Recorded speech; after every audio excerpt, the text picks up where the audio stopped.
আমরা আজকে দেওঘরের রাস্তাঘাট করে দেখাচ্ছি। এই মাছ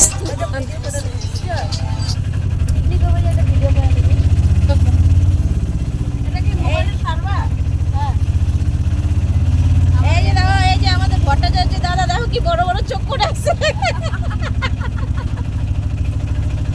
চোখ দেখলে ভয় লাগে, ভিডিও করতেও ভয় লাগতেছে এখন।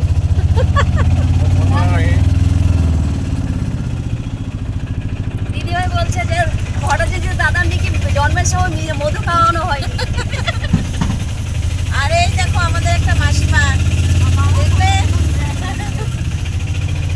চলো আবার তোমাদেরকে অর্ধেক রাস্তায় গিয়ে দেখাবো রাস্তাঘাট। শেষ বয়সে আসছেন ঠাকুর দর্শন করতে, ওনার ভাগ্য, খুব ভাগ্য। চলো ওখানে গিয়ে আবার তোমাদের সাথে দেখা হবে। টাটা বন্ধুরা।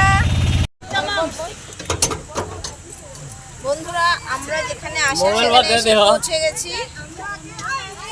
দেখো দেখো আরো কত লোক আছে, দেখো সবাই আমরা একই টিম, আমরা সবাই একসাথে এসেছি। দেখো সব আসাম থেকে এসেছে, আসাম গুয়াহাটি থেকে এসেছে, শুধু আমি শিলিগুড়ি আর সবাই আসাম। খুব ভালো লাগছে, দেখো সবাই নাচ করছে। এই দেখো সবাই এখানে, আমরা ভিডিও করে করে আসছি। আমরা ভিডিও করে করে এসেছি, তোমরা আসো না।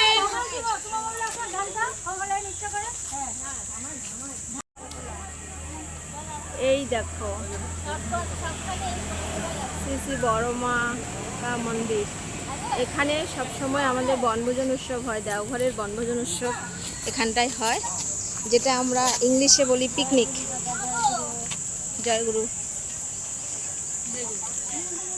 দেখো আমাদের পুরো টিমটা এখানে, এখানে মন্দিরও আছে আমাদের ঠাকুরের, খুব সুন্দর জায়গাটা।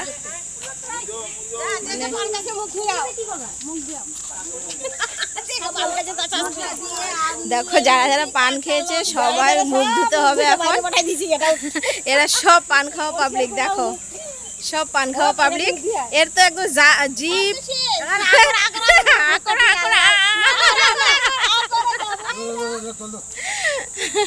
সব পান খেয়েছে, তার জন্য সবাইকে মুখ ধুয়ে ঢুকতে হবে।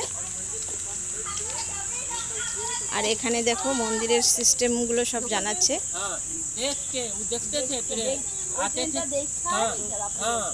अपना गाड़ी से आते थे, गाड़ी के दाम है 20 करोड़।